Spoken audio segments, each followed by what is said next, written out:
الحمد لله الذي تواضع كل شيء لعظمته. الحمد لله الذي استسلم كل شيء لقدرته. الحمد لله الذي ذل كل شيء لعزته. الحمد لله الذي خضع كل شيء لملكه. الحمد لله الذي أرسل محمدا صلى الله عليه وسلم شفيعا لأمته. الحمد لله ثم الحمد لله. الحمد لله الذي تواضع كل شيء لعظمته. الحمد لله الذي استسلم كل شيء لقدرته. الحمد لله الذي ذل كل شيء لعزته. الحمد لله الذي خضع كل شيء لملكه. الحمد لله الذي أرسل محمدا صلى الله عليه وسلم شفيعا لأمته. الحمد لله ثم الحمد لله. الحمد لله الذي تواضع كل شيء لعظمته. الحمد لله الذي استسلم كل شيء لقدرته. الحمد لله الذي ذل كل شيء لعزته. الحمد لله الذي خضع كل شيء لملكه. الحمد لله الذي أرسل محمدا صلى الله عليه وسلم شفيعا لأمته. الحمد لله ثم الحمد لله. الحمد لله الذي تواضع كل شيء لعظمته. الحمد لله الذي استسلم كل شيء لقدرته. الحمد لله الذي ذل كل شيء لعزته. الحمد لله الذي خضع كل شيء لملكه. الحمد لله الذي أرسل محمدا صلى الله عليه وسلم شفيعا لأمته. الحمد لله ثم الحمد لله. الحمد لله الذي تواضع كل شيء لعظمته. الحمد لله الذي استسلم كل شيء لقدرته. الحمد لله الذي ذل كل شيء لعزته. الحمد لله الذي خضع كل شيء لملكه. الحمد لله الذي أرسل محمدا صلى الله عليه وسلم شفيعا لأمته. الحمد لله ثم الحمد لله. الحمد لله الذي تواضع كل شيء لعظمته. الحمد لله الذي استسلم كل شيء لقدرته. الحمد لله. الحمد لله الذي تواضع كل شيء لعظمته. بسم الله والحمد لله والصلاة والسلام على رسول الله. السلام عليكم ورحمة الله وبركاته. Mo kí gbogbo ẹ̀yin ọmọ ìyá wa nínú Islam. Mo kí wa ní kíkí ti Islam. Mo kí wa káàbọ̀ sí ìkànnì Taalim TV ní ọjọ́ tòní. Ọjọ́ òní ni Yawmul Khamis. Yawmul Khamis. Déètì òní ni ọjọ́ kejìdínlọ́gbọ̀n 28 oṣù kejì oṣù Safar ọdún 1445. Ọjọ́ kejìdínlọ́gbọ̀n oṣù kejì ọdún 1445. Mo kí wa káàbọ̀ sí àkọlé ọ̀rọ̀ wa àkọlé ọ̀rọ̀ wa, ìdánilẹ́kọ̀ọ́ wa tí mo pè ní aburú àti àkóbá ńlá wà níbi kí abọ̀rìṣà àti Kristiẹni lọ gba Islam nípasẹ̀ àwọn oníbídíà. Àwọn oníbídíà wọ̀nyí àwọn ni Sufi Tijaniyah, Sufi Qadiriyah, Sufi Shadhiliyyah. Lẹ́yìn náà ìjọ Ahmadiyyah, lẹ́yìn náà ìjọ Shia, lẹ́yìn náà oníjálàbí, lẹ́yìn náà àáfà ẹlẹ́bọ, lẹ́yìn náà àáfàá tó ń tẹ erùpẹ̀, lẹ́yìn náà àáfàá awòràwọ̀, lẹ́yìn náà Jama ilẹ̀rọ̀ àti Zumaratul-Ja. Zumaratul-Ja. Ní ìjókòó wa ní òní, insha Allah, mo fẹ́ yanjú àwọn ìrújú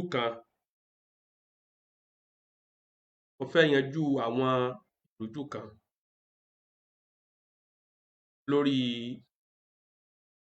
episode 1.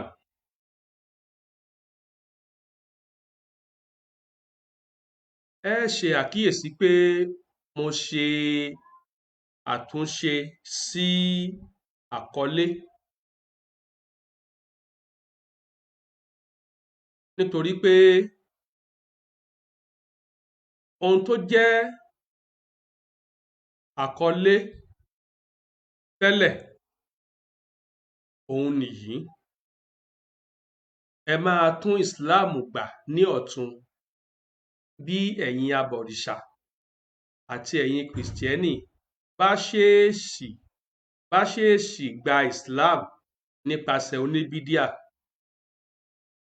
Sufi Tijaniyah, Sufi Qadiriyah, Ahmadiyyah, Shia, oníjálàbí, àáfà ẹlẹ́bọ, àáfàá tó ń tẹ erùpẹ̀, àáfàá awòràwọ̀.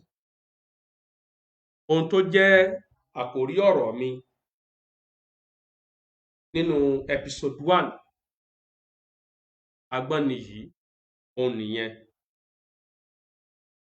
Kí ló wá fa àtúnṣe sí àkọlé yìí?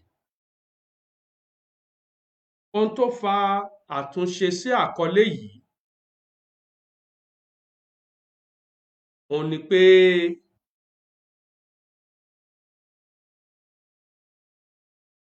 àkọlé tí mo kọ́kọ́ lò tẹ́lẹ̀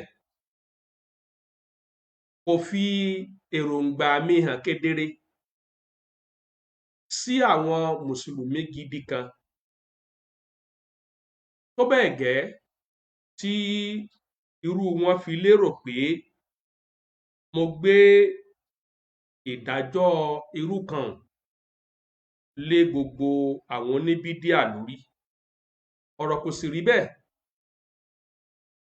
torí pé ìdájọ́ bídíà pín sí méjì: bídíàtún mùkáfírà àti bídíàtún mùfásíkọ̀. Àṣìgbọ́ wọn yìí ló jẹ́ sábàbí pàtàkì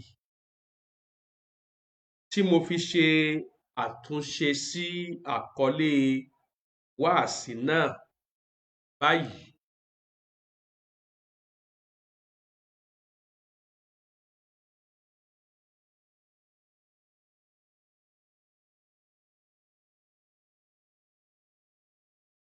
Àtúnṣe tí mo ṣe sí àkọlé ìpìlẹ̀ òun ni eléyìí.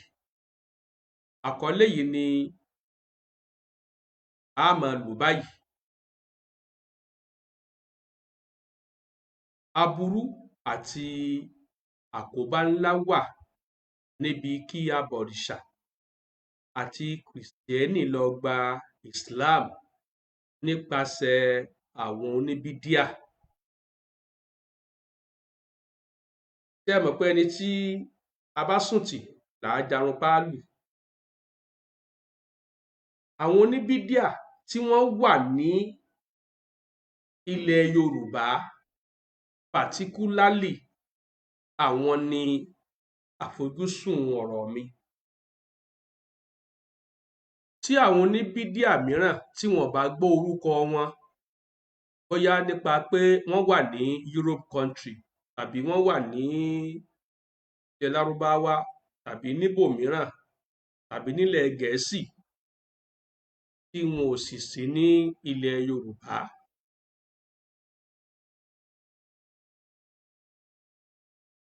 ohun tí mò ń sọ fún wa ni pé àwọn oníbídíà tọ́rọ̀ kàn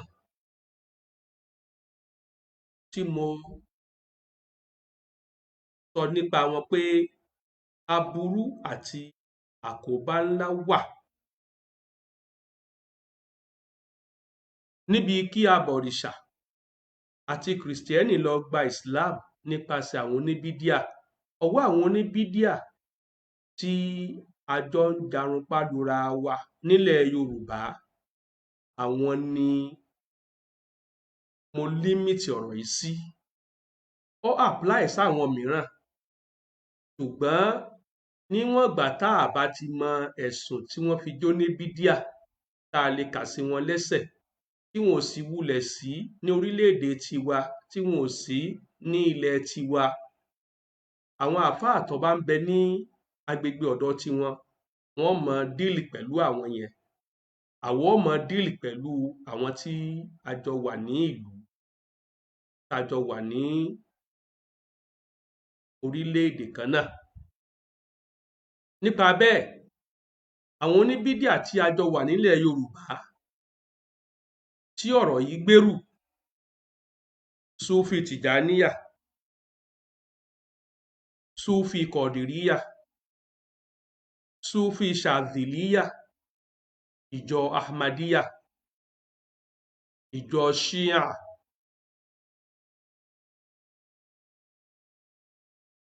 ní ti ìjọ Shia,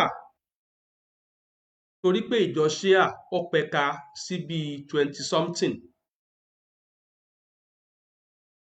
Àwọn ìjọ Shia tí ọ̀rọ̀ yìí gbèrú jùlọ ni al-Batiniyah, al-Ja'fariyah, al-Nusairiyah, al-Ismailiyah, al-Imamiyah, tí gbogbo wọn jẹ́ ar-Rāfidah. Ìyẹn ní ti àwọn Shia.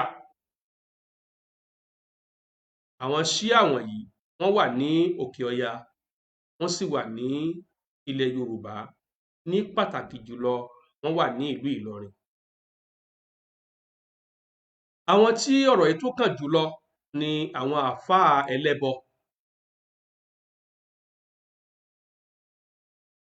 Ẹni tí ó mọ̀ pé rẹ̀ ní àfáà tí ó tún máa gbé eégún, ẹni tí ó pè rẹ̀ ní àfáà tí ó tún máa bá wọn bọ Ṣàngó, tí ó máa bá wọn bọ Ògún, ẹni tí ó pè rẹ̀ láàfáà tí ó máa bá wọn bọ Ọya àbí Ọ̀ṣun àti bẹ́ẹ̀ bẹ́ẹ̀ lọ. Ọ̀rọ̀ yìí tún kan àáfáà káàfáà tí ó bá ń tẹ erùpẹ̀, àáfáà oní àtìrọ́múlì, ọkàn àwọn náà ó gbé wọn rù. Lẹ́yìn náà, àwọn àáfáà wòràwọ̀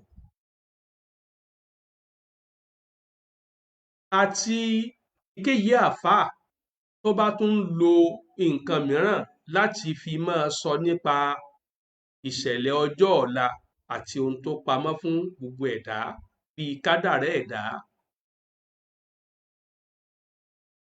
Wọ́n ń bẹ nínú àwọn àáfáà tó ga sí pé ọ̀nà tó ń gbà á ṣe àyẹ̀wò ni pé tẹ́síbíyù ló máa ń lò. Tẹ́síbíyù ẹlòmíì ń lò,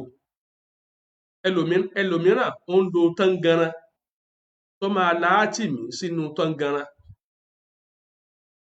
ẹlòmíràn àtẹ́lẹwọ́ ló ń lò. Gbogbo yín ló kàn, gbogbo ẹ̀yin àáfáà tẹ́ ń claim wípé tẹ́ ẹ gbà wípé ẹ mọ kádàrá ẹ̀dá, ẹ mọ ọjọ́ ọ̀la ẹ̀dá, ẹ mọ àwọn nǹkan tó pamọ́ fẹ́dà.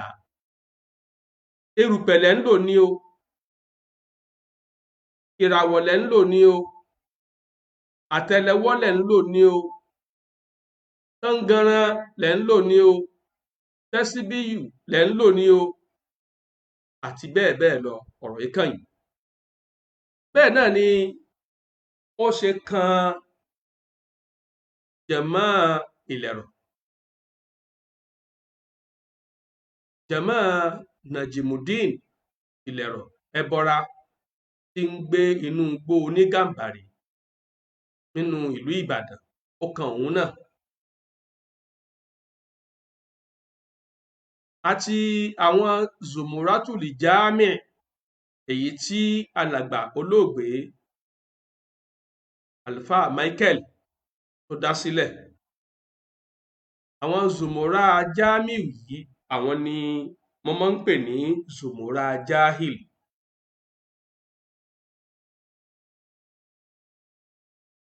Kí ló bí àtúnṣe sí àkọlé yìí?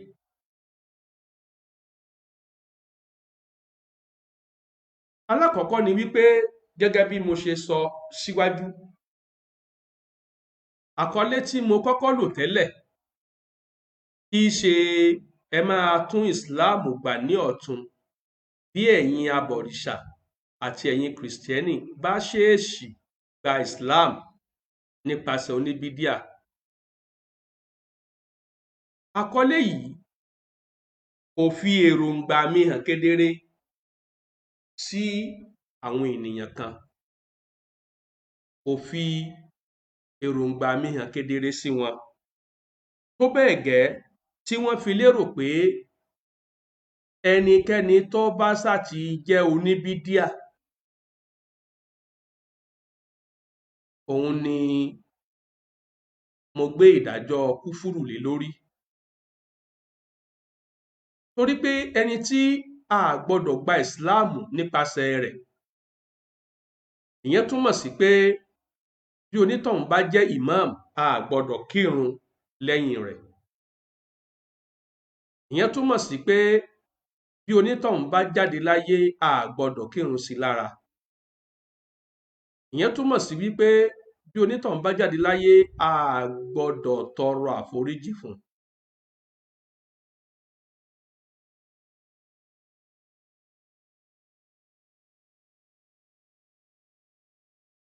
Síwájú sí i, a gbọ́dọ̀ mọ̀ pé kì í ṣe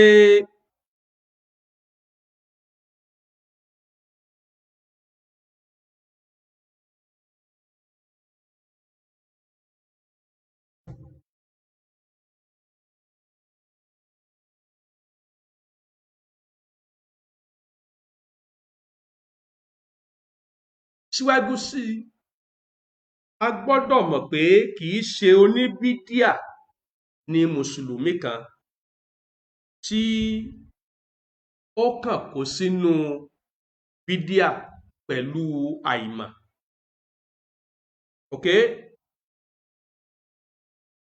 Kì í ṣe oníbídíà láàpè mùsùlùmí kan tó kàn já sínú bídíà pẹ̀lú àìmọ̀. Irú ẹni bẹ́ẹ̀ ó já sínú bídíà, ó sì gba àtúnṣe lẹ́yìn tí onímọ̀ kọ̀ ọ́ fún un pẹ̀lú ẹ̀rí àti àlàyé. Wọn kì í pe irú ẹni bẹ́ẹ̀ ní mubtadi'. Wọn kì í pe irú ẹni bẹ́ẹ̀ ní mubtadi'.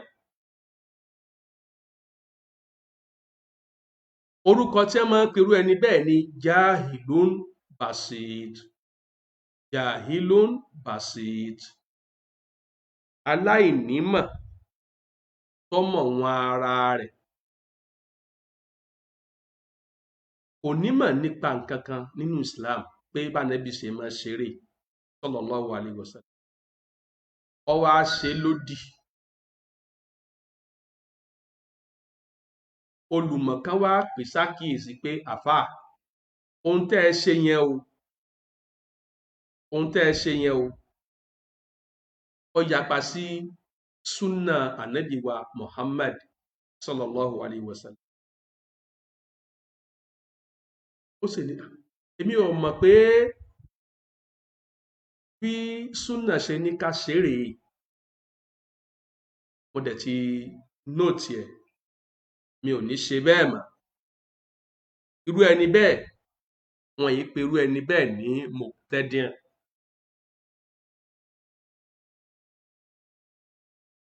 Wọn kì í pe irú ẹni bẹ́ẹ̀ ní kíni? Mubtadi'.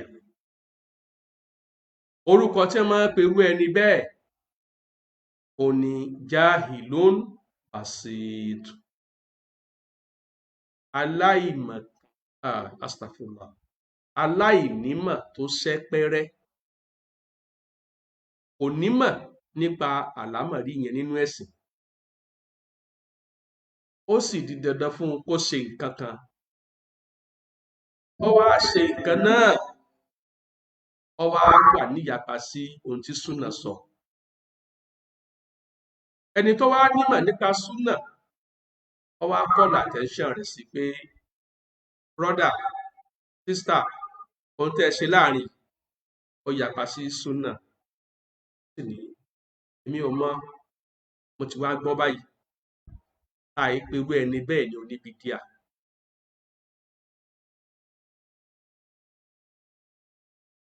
Okay?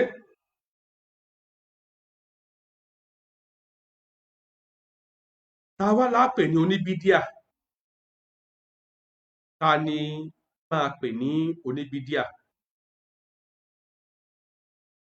Ẹ kọ́kọ́ lọ mọ̀ kíní kan dájú wípé bí ìmọ̀ mùsùlùmí bá ṣe pọ̀ tó nípa súnà ànábì, òun ni ó ṣe là tó níbi jíjá sínú bídíà. Bí àpẹẹrẹ nísìn,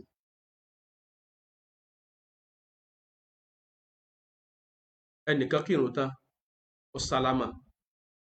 Nígbà tó sálámà, ló bá bẹ̀rẹ̀ sí ní máa ka laqad ja'akum rasulullahi, laqad ja'akum rasulun min anfusikum. Nígbà tó káyùn tán, ó bá ka li'ilafi. Nígbà tó káyùn tán, ó bá ka alam tara kayfa lẹ́yìn irun ọ̀ranyàn. Ó wá kà á, ẹni tó wá nímọ̀ nípa àdúà súnà yìí, ó wá call attention rẹ̀ sí pé bàbá, tíyẹn bá ti sálámà tán lórí ìrun, Ànábì sallallahu alaihi wasallam, ó máa ń ṣe àwọn àdúà kan tó sì fi kọ́ àwọn sọ̀hábà rẹ̀. Ìní astaghfirullah mẹ́ta. Lára ẹ̀ ní Allahumma anta salam wa minka salam tabarakta ya dhal jalali wal ikram. Lára rẹ̀ ó ní la ilaha illallah wahda la sharika lah lahul mulk wa lahul hamd wa huwa ala kulli shay'in qadir. Allahumma la mani'a lima a'tayta wa la mu'tiya lima mana'ta wa la yanfa'u dhal jaddi minkal jadd. Lára rẹ̀ ó ní kíké ayatul kursi. Lára rẹ̀ ó ní kíké suratul ikhlas, suratul falaq, suratul nas. Lára rẹ̀ ó ní ká ṣe subhanallah walhamdulillah wallahu akbar, subhanallah walhamdulillah wallahu akbar, subhanallah walhamdulillah wallahu akbar. Nígbà 33 táwa fi la ilaha illallah wahdahu la sharika lah lahul mulk wa lahul hamd wa huwa ala kulli shay'in qadir. Tá fi parí ẹ̀, ẹni yẹn bá ní ẹ dákun, gbogbo ohun tẹ́ ẹ sọ yìí, tí ẹ lè bá mi kọ́, àbí ìwé kan wà tí wọ́n ṣe jáde tí mo ti lè rí kà bẹ́ẹ̀. Fàyẹn wá ní mo lè bá yín kọ́ o, ṣùgbọ́n ẹ lè ra ìwé tí wọ́n ṣe jáde lórí ẹ̀ gẹ́gẹ́ bí Hisnul Muslim. Irú ẹni yẹn tí ṣẹlẹ̀ yẹn ṣẹlẹ̀ sí la nusamihi mubtadi'a. a ní pè ní oníbídíà kó o lè mọ̀ pé àwa mọ ta là ń pè lóníbídíà ta sì ní àìpè lóníbídíà. Qillatul ilmi fil insan, kíkéré ìmọ̀ ẹ̀sìn lára ọmọnìyàn tó jẹ́ mùsùlùmí, ohun tí yóò fi di ààyè tó ṣòfo lára rẹ̀ nínú ìmọ̀ bídíà ni, torí pé àìlálàá mọ bídíà, àìlálàá mọ súnà, àìronú kan pé mo ti wá gẹ̀tì ẹ̀ báyìí bí súnà sì ní ká ṣeré. Al-ilm bit-ta'allum, kíkọ́ ni mímọ̀. Ó máa jókòó síwájú olùkọ́ tí ó máa kọ́ ọ lẹ́kọ̀ọ́ pé ohun tí súnà wírè lórí ọ̀rọ̀ ọ̀run, ohun tí súnà wírè lórí ọ̀rọ̀ àlùwàlá, ohun tí súnà Ànábì wí nìyí lórí ọ̀rọ̀ àdíkìrí, ohun tí súnà Ànábì wí nìyí lórí ìwẹ̀ wíwẹ̀, lórí ṣíṣe ìgbọ̀nsẹ̀, lórí títọ̀, lórí sísùn àti bẹ́ẹ̀ bẹ́ẹ̀ lọ. So the more you know, the more sunnah you know, the less bid'ah you commit. The more sunnah you know, the less bid'ah you commit. You commit less bid'ah when you know more sunnah. Okay? Àmọ́ ohun tí ó jẹ́ ká wá mọ̀ pé ẹni yìí kì í ṣe pé ó mọ̀ọ́mọ̀ fẹ́ máa ṣe ohun tó yapa sí súnà ànábì, ó ní pé nínú àmì tá a fi mọ̀ lára rẹ̀, number one, tó bá ti ṣe tí onímọ̀ nípa súnà rí tó kọlù attention rẹ̀ sí atún rẹ̀ ṣe, kò ní hágíù, kò ní sọ pé ṣé làkọ́díjà kùn, ṣé kì í ṣara súrà lóko ẹ, ṣé kì í ṣí òsínú kùránì ni, kò ní hágíù unnecessarily, kò ní sọ pé kí ló burú nínú ìtumọ̀ wàjámù rọ̀ṣúlì láyàtà ṣáfù, kò ní hágíù.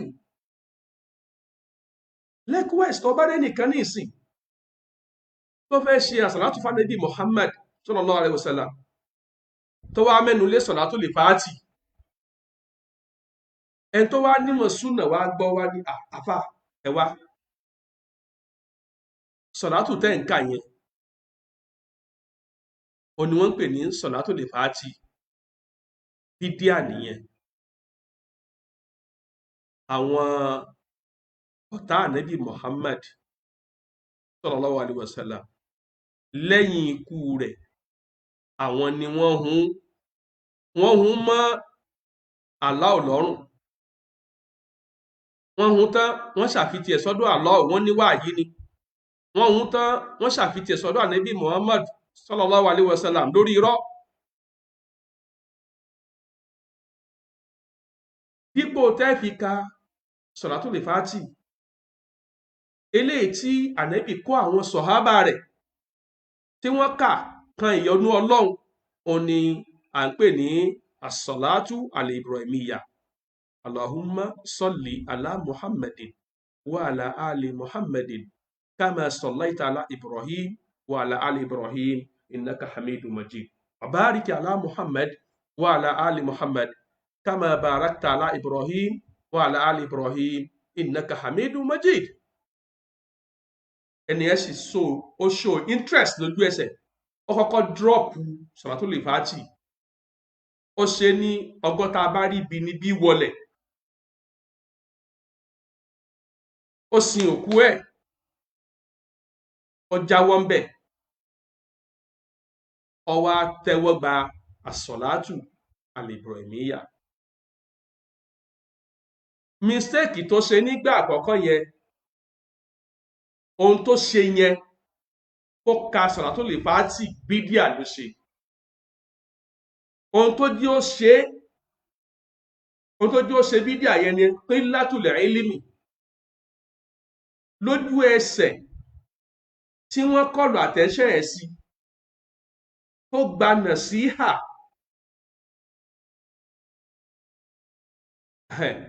tó gba nàṣíhà láfi pè ní jahilun basitun jahilun basitun dípò ká pè ní mubtadi'.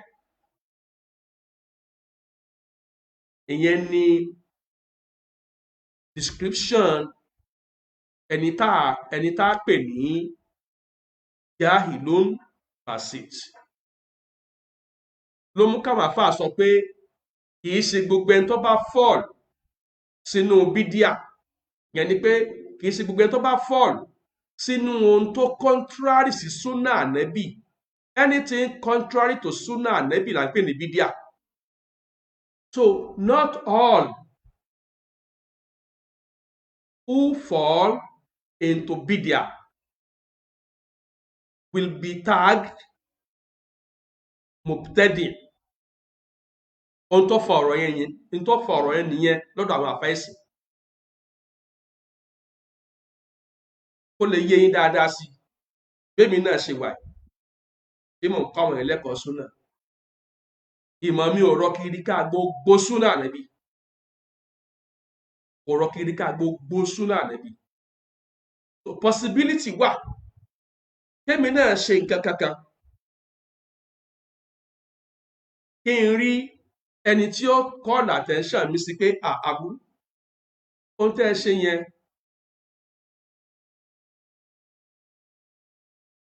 wọ́n mọ̀ wà contrary sí súnà Ànábì tó rinlẹ̀. Ó sì sọ fún mi fún wípé mo ti ṣe nǹkan tó wà contrary yẹn, mo ṣe bídíà kan nìyẹn. Fún wípé mi ò mọ̀ pé bídíà ni, màá wá jẹ́ jahil lórí mòdù yẹn.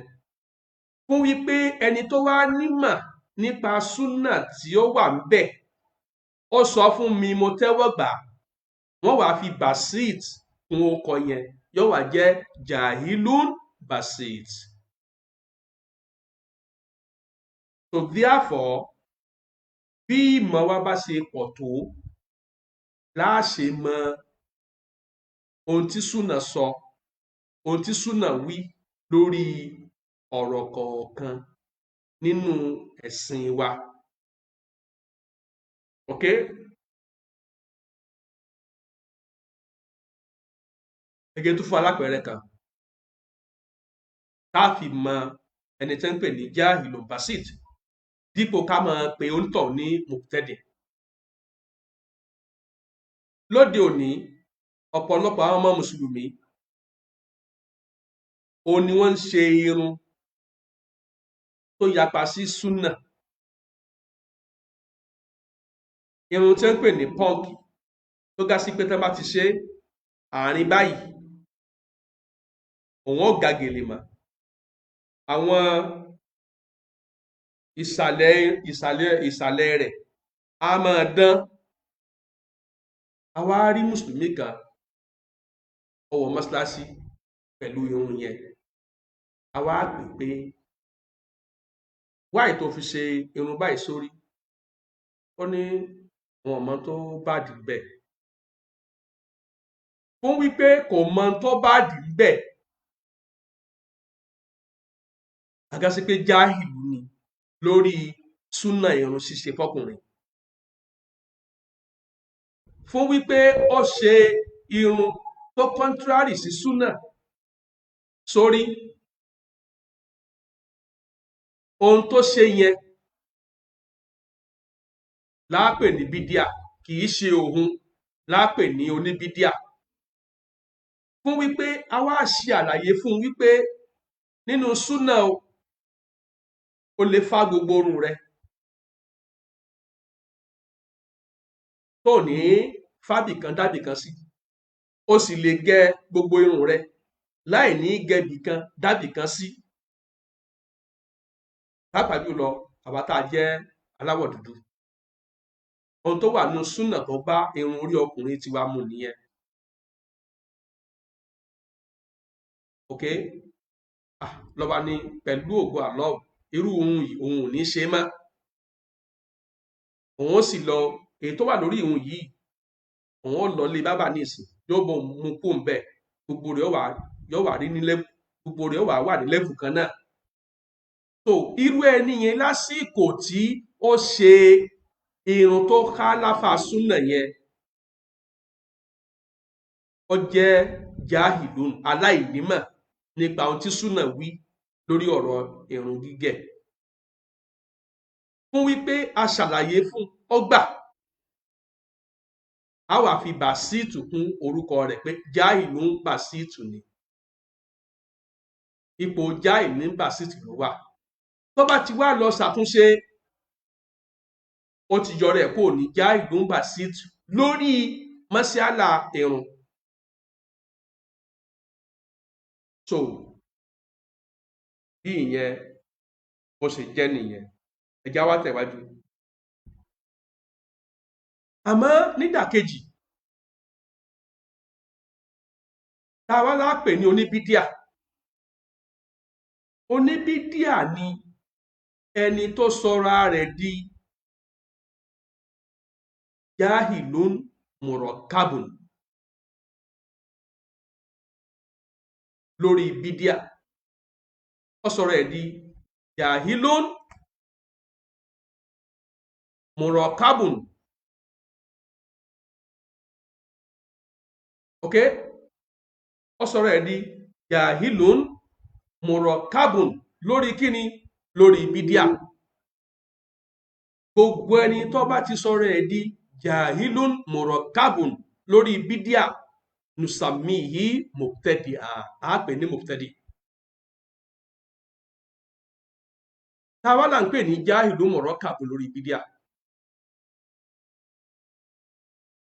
òun náà ni ẹni tí kò ní ìmọ̀ lórí mọ́sálà yẹn, lórí iṣu yẹn, kò nímọ̀ lórí ẹ̀, ó sì ṣe ń tó yapa sí súnà lórí ẹ̀. wọ́n sì pè é sí àkíyèsí pé ohun tí súnà wíre, ó sì takú sórí ìfẹ́ ẹnu rẹ̀. ó sì fi ìfẹ́ ẹnu rẹ̀ ó fi taari òdodo, ó fi taari ẹ̀ dànù. ó fi ìfẹ́ ẹnu ó fi da òdodo ọ̀rọ̀ lórí mọ́sálà yẹn ó fi dàánù bí ẹni tó da omi ìsanwó nù. irú ẹni bẹ́ẹ̀ la máa pè ní mubtadi. la máa pè ní kíni? al-mubtadi. ó gbé igbági ó ka Salatul Fati, ohun tó ọkà yẹn bídíà ni. àwa ní ìtí ìpè ọ ní mubtadi. ó dìgbà tá a bá ṣe àlàyé fún ẹ, àwa ṣàlàyé fún ẹ pẹ̀lú ẹ̀rí, ẹ lọ bá ní ṣé tíyẹn bá kà ṣe yọ wọ náà ni? ṣé ẹ̀ṣẹ̀ ń bẹ ń bi kíkà rẹ̀ ni? ṣé gbólóhùn kan bẹ́ẹ̀ tó tako ìsìláàmù ni?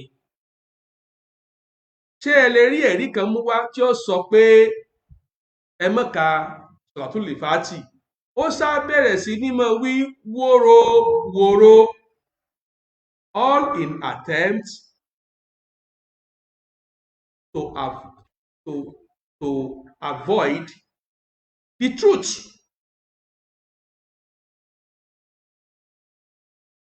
irú ẹni bẹ́ẹ̀ nusamihi mubtadi'a. nusamihi mubtadi'a. ẹ jẹ́ fún yín lápẹẹrẹ. Suleiman Rọ́jí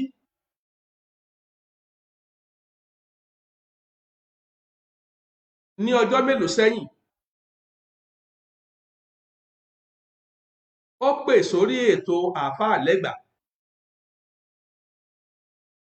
ó wá ń píríṣì khaliwa, ó establish khaliwa asòfíà. Àáfàá Lẹ́gbà wá ń knock ẹ̀ out, wọ́n condemn ẹ̀ fún. èmi náà tún kún àáfàá lẹ́gbàá lọ́wọ́, a sì ń jẹ́ kó yé wípé kálíwà tó ń wò yẹn o kò sí nínú súnà Nábì Muhammad sallallahu alayhi wa sallam. Ohun tó wà nínú súnà Nábì Muhammad ó ní al-i'tikaf wal-i'tikaf yakunu fil masjid la fil bayt. Ìtìkáàfù sì rèé o, inú mọ́sálásí la ti máa ṣe, kìí ṣe inú yàrá. A tún gbìyànjú àti sọ àwọn ọ̀ranyàn ẹ̀sìn tẹ́ni tó ń ṣe kálíwà tí ó gbé jù lẹ̀ lásìkò tó bá ń ṣe kálíwà lọ́wọ́. Àmọ́ torí wípé Suleiman Rọ́jí innahu jahilun murakkabun, torí pé ó jẹ́ aláìnímọ̀ tó gbópọn. Ohun tí ń wí ni wípé ẹ mú àyà kan wá tàbí àdíìsì kan wá tó ní la khaliwa fil Islam. Ohun tí ń ṣe sórí àyà kan tàbí àdíìsì kan tọ́ka sí pé fil Islam ní khalwa, fil Islam khalwa, sórí àyà kan mú wá bẹ́ẹ̀. Ṣé bí gbọ́ tó o fẹ́ ṣe nǹkan ló ní ẹ̀rí tó fi ṣe láti inú Quran tàbí inú àdíìsì. In as much tí o bá ti sí ẹ̀rí tó ní kó o ṣe ìjọsìn kan, you don't need to do it. Torí pé ìpìlẹ̀ níbi ọ̀rọ̀ ìjọsìn ní khalwa ó ní wípé alimani walhadar watawqifiyya. Ìpìlẹ̀ níbi ìjọsìn ni pé má ṣe anything tó fi rí ẹ̀rí. Èèwọ̀ ni fún ọ kó o ṣe ìjọsìn kan until tó bá tó rí ẹ̀rí tó ní kó o ṣe. Ẹ̀rí wo ló ní kó o ṣe kálíwà? Suleiman Rọ́jí? No. Ó wá ń béèrè pé ẹ̀rí wo ló ní á má ṣe. Tó tí mùsùlùmí kan lónìí gẹ́gẹ́ bẹ́ẹ̀ tún ṣe ń ṣe tẹ́ ẹ gbé mọ́lídì ànẹ́bì wọnú ẹ̀sìn, tàbí ń léèrè pé ẹ̀rí wo ló ní kẹ́ ẹ ṣe mọ́lídì ànẹ́bì, tẹ́ ẹ wá ń fèsì wípé ẹ̀rí wo ló ní á má ṣe.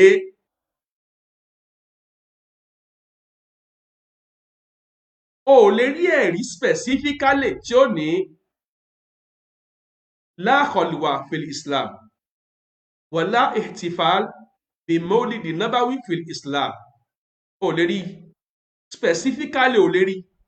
Ṣùgbọ́n ẹ̀rí tí wàá rí ó ní ẹ̀rí general.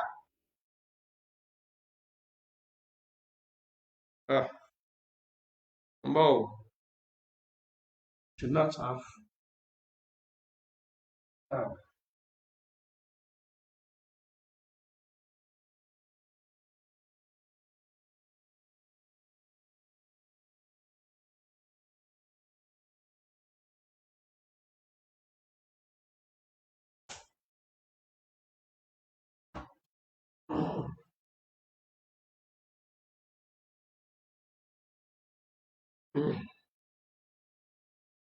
Ẹ̀rí tí wàá rí ni wípé ẹ má mú nǹkan titun wọnú ẹ̀sìn.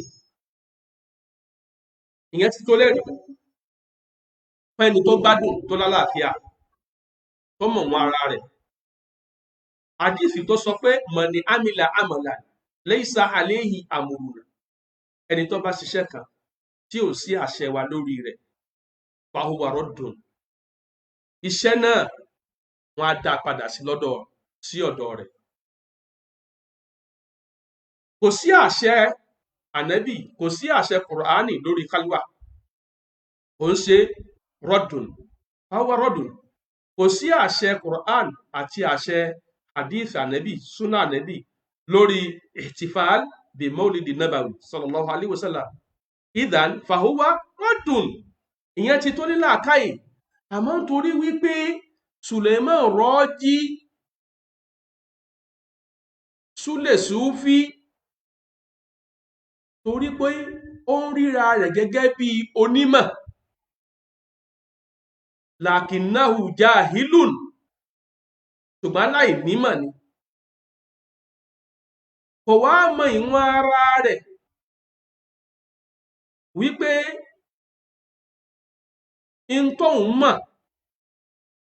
ohun tóun mọ̀ nípa ìsìláàmù kìí ṣe ara ìsìláàmù, ìyẹn ló wá sọ di mọ̀rọ́kàbù. So therefore, whoever tá a bá correct pẹ̀lú ẹ̀rí àti àlàyé wípé ohun tó ń ṣe yìí o kìláàfà súnà ni o, ó yapa sí súnà ànábì, tó nítọ̀ ń bá wá takú tí wá ń sọ àwọn ọ̀rọ̀ wóróworó bíi ẹ má máa ṣèdájọ́ ara yín, sẹ́yìn lọ́lọ́run ni, sẹ́yìn lẹ́mọ̀ pálígàn náà ni, sẹ́yìn lẹ́mọ̀ pínládá ni, kí la sọ lọ kí la sọ bọ̀ tó fi di pé sẹ́yìn lẹ́pìn kọ́kọ́rọ́ àlìjẹ́ náà ni, kí la sọ lọ kí la sọ bọ̀ tó fi di wípé sẹ́yìn lẹ́ṣèdájọ́ ayé ni. Àmì onífẹ̀ẹ́ nínú àwọn gbólóhùn tí máa tẹnu onífẹ̀ẹ́ nú jáde nìyẹn. Gbogbo ẹni tó bá ti wá fi ìfẹ́ inú rẹ̀ da òdodo tó dé bá nù nínú súnà ànábì, ó fi ìfẹ́ inú rẹ̀ ó fi da òdodo tó dé bá, ó fi dàánù. A ní ọmọ ṣe tìjàníyà, a ní ọmọ ṣe kọ̀dìríyà, a ní ọmọ ṣe ṣàdìlíyà, oní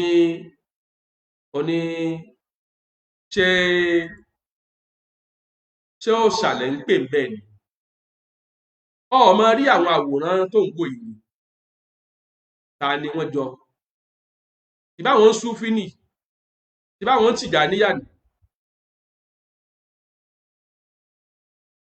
Ṣé mùsùlùmí bí mùsùlùmí ṣe máa ń ṣe nu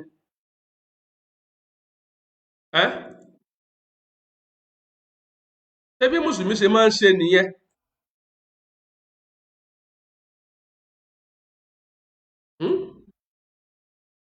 Àbọ̀ ọmọ ríra yín tẹ̀ ń forí kalẹ̀ fún ṣéwù, wọ́n náà máa wò ara yín nù. Àfọ̀ oníkùránì àní ara wa ni, ara wa ni, bẹ́ẹ̀ ni bó ṣe wà yìí, bó ṣe tẹ́wọ́ sí Ṣéhù Tìjání ara àwọn ni. So ìyàtọ̀ láàrin jahilun basit àti jahilun murokabun ó ní pé ìkíní kejì ó ṣe wrong thing, wọ́n jọ ṣe wrong thing, wọ́n ṣe ń tó wà contrary sí sunna Ànábì. Ṣùgbọ́n ẹnì kíní ó mọ̀ wọn ara rẹ̀, kò hákíù, ó tẹ́wọ́ gba súnà tó jódodo. Irú ẹni bẹ́ẹ̀ a pè òun ní jahilun basit. Àmọ́ ní ti irú Sulaiman Rọ́jí, Súlè Súfí tó pè mí nígàtán lórí kálíwà, tó wá ń padà wí wóróworó kò ṣe ṣẹ̀ríà, ìmọ̀ sún sọ̀rọ̀ nígbà tọ́wọ́ mi bà á. Irú òun tóun náà ṣe tó wrong, ohun tó wrong ní kọ̀dìríyà ó ṣe. So tá a wá sọ fún un tí wàá wí wóróworó, àwọn tí bá ń ṣe lọ́nà tí ò bá dáa, àwọn ni kí ẹ bá wí. Àtẹni tí ń ṣe lọ́nà tí ò gbà dáa, àtiwọ tó lérò pé ọ̀nà tó gbà dáa ni òun gbà ṣe, àní kò sí àṣẹ ànábì lórí kọ̀dìríyà tìjàníyà ṣàdìlíyà. Drop it, forgo it, forsake it, limit ara sí súnà. Ìkagídí borí yín yẹn ló sọ yín di jahilun murakkabun. Not only pé ẹ wá jẹ́ jahilu murakkabun, ẹ̀yin láwa máa pè ní mubtadi'un, al-mubtadi'un. Ẹ̀yin láwa máa pè ní al-mubtadi'un. Mo lérò pé ẹ̀yin ènìyàn mi, tẹ́ bá bi yín léèrè pé ìgbà wo la pè mùsùlùmí kan ní mubtadi, ẹ ti mọ̀ báyìí. Bákan náà, ẹ sì ti mọ̀ yàtọ̀ láàrin kẹ́ńpèyàn ní jahilun basit àti jahilun murakkab. Barakallahu fikum.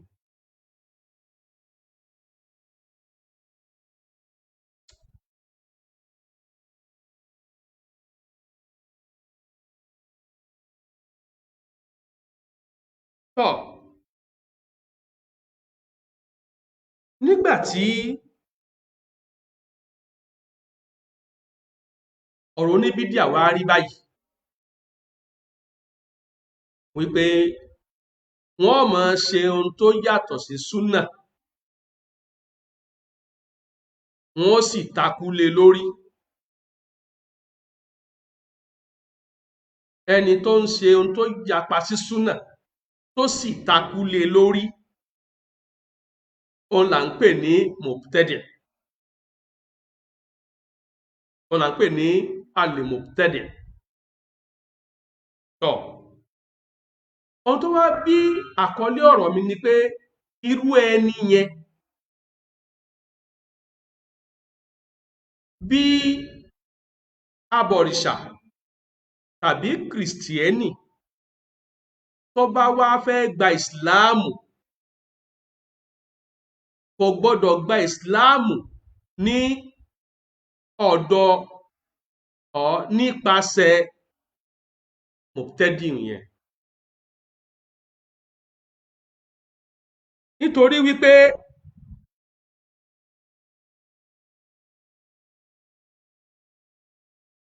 irú ìsìláàmù tó kún fún bídíà digbí tó ń bẹ lọ́wọ́ mubtadi, irú ẹ̀ náà ni ó máa introduce sí mùsùlùmí tuntun tóun wá jẹ́jẹ́ rẹ̀ tó lóun fẹ́ ṣe Islam, òun sì fẹ́ tẹ̀lé Ànábì Muhammad sallallahu alayhi wa sallam.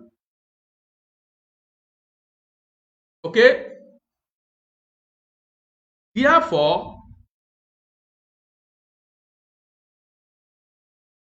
aburú ńlá ni ó wá jẹ́, àdánwò ńlá ló máa jẹ́, àkóbá ńlá ni tí a bá wá lè sọ fáwọn èèyàn wípé ẹ má gba ìsìláàmù nípasẹ̀ àwọn oníbídíà. Okay?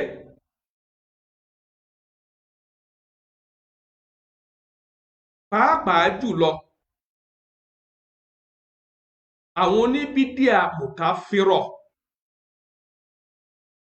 torí pé bídíà, nígbà tí èèyàn bá di ohun bídíà tán, a tún wá wo ìpele wo ló wà. A tún wo kí ni ìpele wo ni ó wà. Ìpele àkọ́kọ́ tí oníbídíà máa kọ́kọ́ bára rẹ̀, òun ni ìpele bìdíàtún mùfàsíkọ̀. Bìdíàtún mùfàsíkọ̀.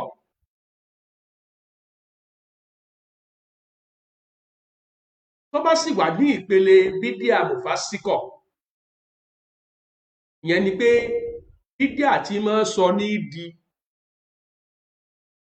òkì, bídíà tí máa sọ ní di ọ̀daràn nínú ẹ̀sìn. Láti ibẹ̀ ni ó ti wá graduate lọ sí level 2. Kí wá level 2 yẹn? Òun ni bid'atun mukaffira. Bid'atun mukaffira. Level 2 bídíà òun ni kí bídíà kó sọ oníbídíà di aláṣẹ di kèfèrí, aláṣẹ jáde kúrò nínú ọgbà Islam, tí ó sì máa kírun ní bó bá ṣe ń kí, tí ó sì máa gbààwẹ̀ tó bá wù ú gbà, àmọ́ nípasẹ̀ pé ó ń ṣe ohun tí ó yapa sí súnà ànábì, ok, ó ń ṣe nǹkan tánàbí ò ní ká ṣe, tí àwọn nǹkan tí ń ṣe wọ̀nyí tí wọ́n sì wà nípò nàwákídùlì Islam, àwọn nǹkan tí máa ń ba Islam jẹ́,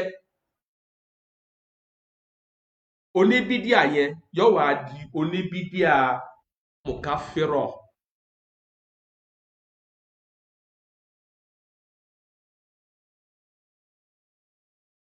Ṣé wá rí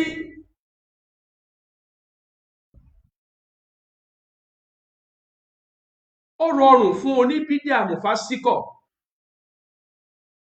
ó rọrùn fún kó graduate lọ bá oníbídíà mukaffira ju kó sọ pé òun fẹ́ di onísúnà, nítorí wípé ẹ̀rù máa ba oníbídíà mufasíkọ̀ látara fùsúùk ìwà pòkì yóò ti jẹrà sẹ́sẹ̀ eyín oníbídíà mufasíkọ̀, yóò sì ti mọ̀ wípé tóun bá fi lè di alùsúnà, ọ̀pọ̀lọpọ̀ àwọn ìwà àbàjẹ́ yẹn kò ní rọ̀ òun lọ́rùn láti ṣe mọ́. Bí àpẹẹrẹ, lórí social media a rí àfọ oníwàásí tó fọwọ́ kọ́ obì olóbìn lọ́rùn, tó tún gbé sórí social media, ó fọwọ́ kọ́ lọ́rùn, ó tún fi èjìká ó fi tẹ̀ ẹ́ ní ọyàn. Kò lè rọrùn fún àáfàá yẹn kó dòní súnà, torí pé bídíà fískù, bídíà mufasíkọ̀, ìmọ̀ múyàn jẹ̀gbádùn ẹ̀ṣẹ̀, ìmọ̀ múyàn tẹ̀léfẹ̀ẹ́ inú rẹ̀. Àwọn tó bá wà ní bídíà mufasíkọ̀ level, àwọn lẹ́ẹ̀mọ̀ irú social media tí wọ́n jẹ́ mùsùlùmí tó ga sí wípé wọ́n lè máa gbé obìnrin nídìí, wọ́n lè máa gbá obìnrin lọ́yàn, wọ́n á tún fídíò rẹ̀. Alùsúnà kan ò ní ṣe bẹ́ẹ̀, torí pé ìgbà tó wù wá fùsúùkù ní ìta gbangba, ojú kìí ti oníbídíà mufasíkọ̀ láti dìmọ́bí olóbìnrin níta gbangba, ojú ò ní tì láti bobi olóbìnrin lọ́wọ́ níta gbangba, ok, gbogbo àwọn ìwà rẹ́dẹ̀rẹ́dẹ́ yóò kún ọwọ́ oníbídíà mufasíkọ̀, yóò wá máa rí ọwọ́ àti bá wà láàrin igun méjì. Àálù bídíà mufasíkọ̀ ó wà ní àárín agbede méjì, ọ̀tún rẹ̀ àálù súnà ló wà ńbẹ̀, òsì rẹ̀ àálù bídíà mukaffira ló wà ńbẹ̀. Yóò wá rí bí àwọn àálù súnà ṣe ń ṣe rẹ́gẹ́rẹ́gẹ́, tó ga sí pé àwọn sábà máa pariwo bídíà, wọ́n máa pariwo haram, wọ́n máa pariwo bídíà, wọ́n máa pariwo haram. Yóò wá bójú wo àwọn alùbídíà mukaffira táwọn ọmọ sọ wípé kí ni jẹ́ bídíà gan, Ọlọ́run gan ṣe bídíà, Kùránì gan bídíà ni, sánmà gan bídíà ni, ilẹ̀ gan bídíà ni. Tabala ní ṣe bídíà mọ́, a ní gbélé ayé mọ́. Kí gangan ni tí ń jẹ́ àrámù? Kí gangan ni tí ń jẹ́ àrámù? Ẹni tí fọ̀ tọ́ sí nípe ní àrámù, òun ó mọ̀ rí pé àwọn eléyìí tún ti ní more freedom than òun. Ok, oníbídíà mùfásíkọ̀ yóò mọ̀ kí wákàtí 5 pé, oníbídíà mùkáfírà oní ó sọ pé kí gangan ní gẹrun, ṣe bí àdúrà nìran. Tásìkò òun bá tó ní Ọlọ́run ṣàánú mi o ti kírun náà nìyẹn. Oníbídíà mùfásíkọ̀ sì ń kírun tẹ́lẹ̀tẹ́lẹ̀, yóò tún wá máa gbọ́ ọ̀rọ̀ láti igun ọ̀tún lọ́dọ̀ àwa àlùsúnnà wípé ẹni tó bá fi ìrun ráre yóò jẹyà, ẹni tí ó bá kírun bọ́ sásìkò rẹ̀ yóò jẹyà. Yóò àmọ́ rí pé igun ọ̀dọ̀ àwọn àlùsúnnà yìí eléyìí táìtì gan o, eléyìí le gan o. Àwọn alùbídíà mùkáfírọ̀ yìí àwọn eléyìí ti túlẹ̀ pátápátá o, wọ́n ti túlẹ̀ pátápátá. Gẹ́gẹ́ bí ọmọnìyàn, ẹni tí bá máa ń mu ìgò mínírààsì kan lójúmọ́, kó sọ di 2 ló rọrùn jù lọ fún ni, àbí kó má wulẹ̀ mu ìgò mínírààsì kan mọ́ lójúmọ́? Ẹ dáhùn. Ọmọ tí máa ń mu súwìtì ẹyọ kan lójúmọ́, kó sọ di súwìtì 2 lọ́rọ̀ ọlọ́run jùlọ ni, àbí kó má mu súwìtì kankan mọ́ lójúmọ́? Baálé ilé tó ti ń jẹ ẹran òkèlè, tó ti ń jẹ ẹran kìrí kan nínú oúnjẹ tẹ́lẹ̀, kíyàwó ẹ̀ sọ di ẹran 2 fún ní ó tẹ́ lọ́rùn jùlọ ni, àbí kán má fún lẹ́ran jẹun? Ìdí nìyẹn tó fi já sí wípé gbogbo ẹni tó bá ti wà ní lébù bídíátún mùfásíkọ̀, ó máa ń rọ̀ wọ́n lọ́rùn dáadáa láti upgrade ara wọn sí lébù bídíà mùkáfírọ̀. Gẹ́gẹ́ tó fún alápẹ̀rẹ̀ kan ní àdúgbò wa tó tún súnmọ́ kó ṣẹlẹ̀ ládùúgbò tiyín. Àwa àtàwọn jàmá wa tá jọ ń kírun, wọ́n máa ń gbọ́ bá a ṣe máa ń sọ̀rọ̀ ayẹyẹ nínú Islam. A máa ń kì fún wọn wípé ẹ má ṣe kárí mi tẹ́ bá ń ṣayẹyẹ, ẹ má nànà àpà tẹ́ bá ń ṣayẹyẹ, ẹ má play music tẹ́ bá ń ṣe ayẹyẹ. Tẹ́ bá ń ṣayẹyẹ, ẹ má fààyè gba àwọn tí ó wọ aṣọ ní wíwọ bíbo ìlàjì ara, ṣíṣí ìlàjì ara sílẹ̀. Wọ́n máa ń gbọ́ lẹ́nu àwọn àfáà súnà. Tẹ́ bá ti wá ní ayẹyẹ, lọ́lá wípé wọn ò kára wọn kún onísúnà, wọ́n fẹ́ máa ṣe gbẹdẹmukẹ pẹ̀lú ìtayọ ẹnu àlà. Ok, wọ́n fẹ́ máa ṣe gbẹdẹmukẹ pẹ̀lú ìtayọ ẹnu àlà. Ní agboolé náà láti wá rí àwọn àfáà táwọn jẹ́ oníbídíà mùkáfírọ̀, tó ga sí pé àwọn tí wọn gbogbo ejò ní jíjẹ. So tí ọ̀kan nínú àwọn jàmá wa bá ti wá bímọ, tipátipá ní èso fún wa pé àbú aláwọ̀ fún wa lọ́mọ o, tipátipá ní èso. Tóró ti mọ tá a máa ń sọ nípa pé tá a bá fẹ́ ṣe àkíkọ̀, ó ti mọ àwọn òfin tá a máa ń kà, kò ní fẹ́ sọ fún wa. A sì jọ ń kírun ni. Yóò wá sọ fún èyí tó rí nínú àwọn àfáà tó jẹ́ oníbídíà mùkáfírọ̀, bí àfáà tó ń tẹyàn rìn, bí àáfàá tí ń dáyàn lóhùn, bí àáfàá tí ń woṣẹ́, bí àáfàá tí ń ṣe wàdífà tìjàníyà, kọ̀dìríyà, tìjàníyà àbí ṣàdìlíyà. Yóò wá sọ fún yẹn pé àáfàá Ọlọ́run fún wa lọ́mọ o, ọjọ́ báyìí ní súnú ọmọ o, aago báyìí níjókòó bẹ̀rẹ̀ o. Àáfàá ni ó wá lọ síbi àkíkọ́ rẹ̀. ẹ wà mọ́ táfà bá ti wá dé, wọ́n ti pe àwọn olórin tí mọ́ play music yẹn, wọ́n ti pè wọ́n ti tún engine rẹ̀.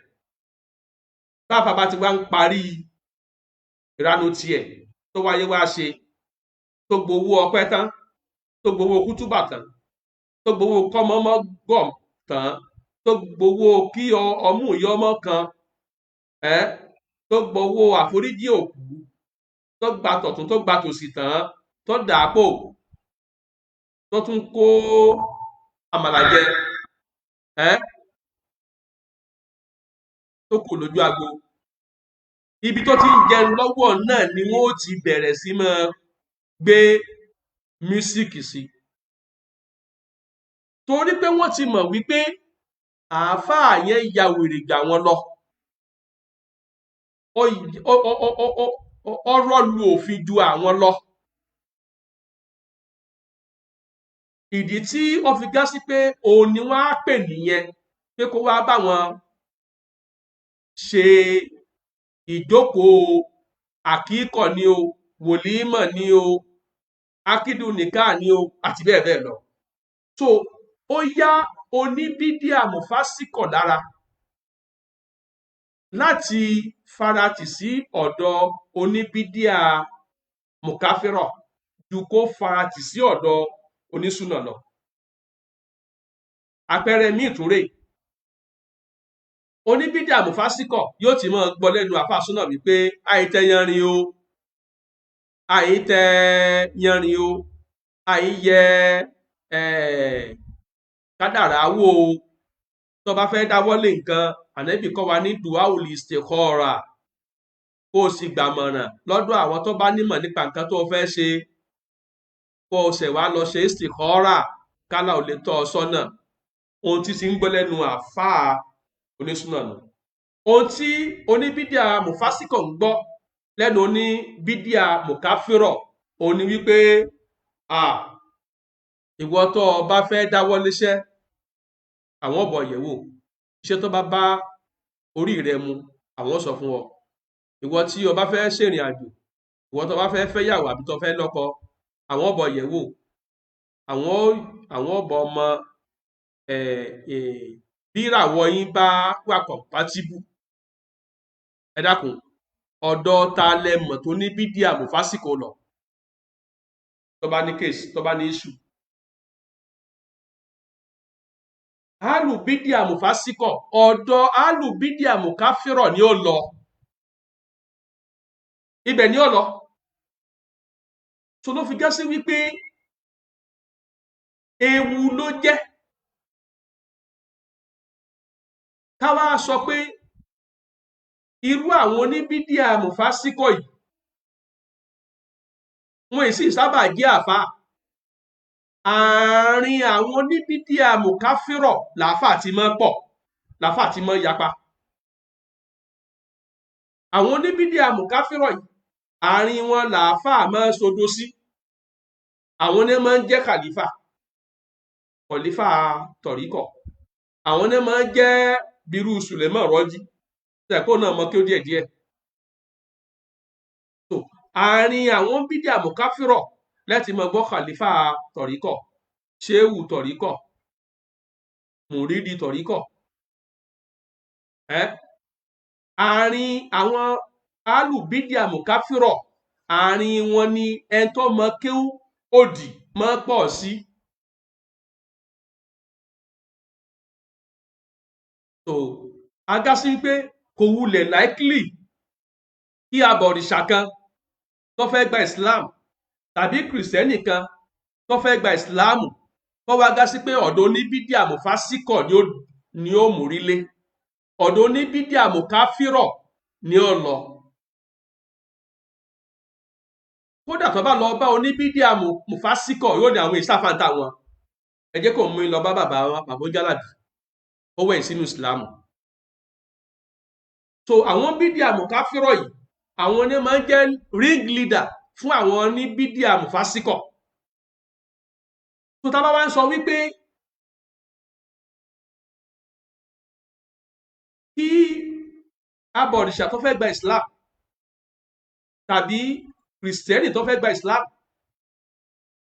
kọ́mọ̀ lọ bá alùlì bídíà, definitely àwọn tó jẹ́ alùlì bídíà mùkáfírọ̀ lọ̀rọ̀ gbèrú jù, torí àwọn ni ring leader, àwọn ni ọ̀gá fún alùlì bídíà mùfásíkọ̀.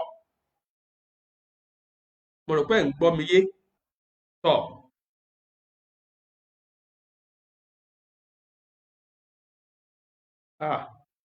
Ọjọ́ ti lọ.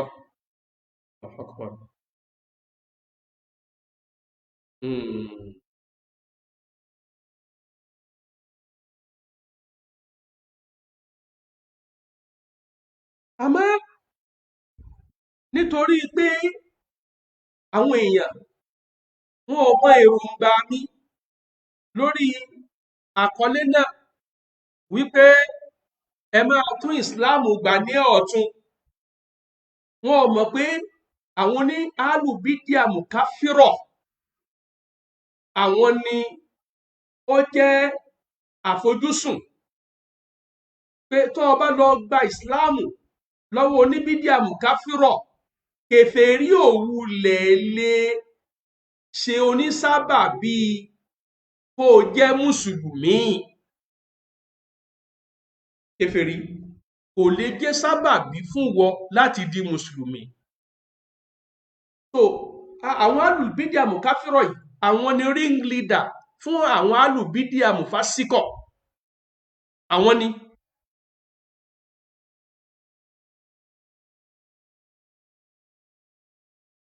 So tí a bá wá lọ wo àwọn oníbídíà mùfásíkọ̀, tá a bá wá wò mọ́ àwọn oníbídíà mùkáfírà lára pé òkè nígbà tá a ti yan tá a kàn sọ wípé ẹ máa tún ìsìláàmù gbà ní ọ̀tun bí ẹ̀yin abọ̀rìṣà àti ẹ̀yin kìrìsìtẹ́nì bá lọ gba ìsìláàmù lọ́wọ́ oníbídíà, tá a yan pé àwọn oníbídíà mùkáfírọ̀ gangan ni à ń bá wí. Tọ̀ ká lè wá ká ìrújú kúrò ńbẹ̀, ká sì fi tó jẹ́ òdodo tá a fẹ́ jẹ́ káwọn èèyàn mọ̀ ká sì fi rinlẹ̀ pẹ̀lú, yóò wá sunwọ̀n nígbà náà ká wá sọ pé aburú àti àkóbá ńlá, aburú àti àkóbá ńlá wà níbi kí abọ̀rìṣà àti kìrìsìtẹ́nì lọ gba ìsìláàmù nípasẹ̀ àwọn oníbídíà. Yóò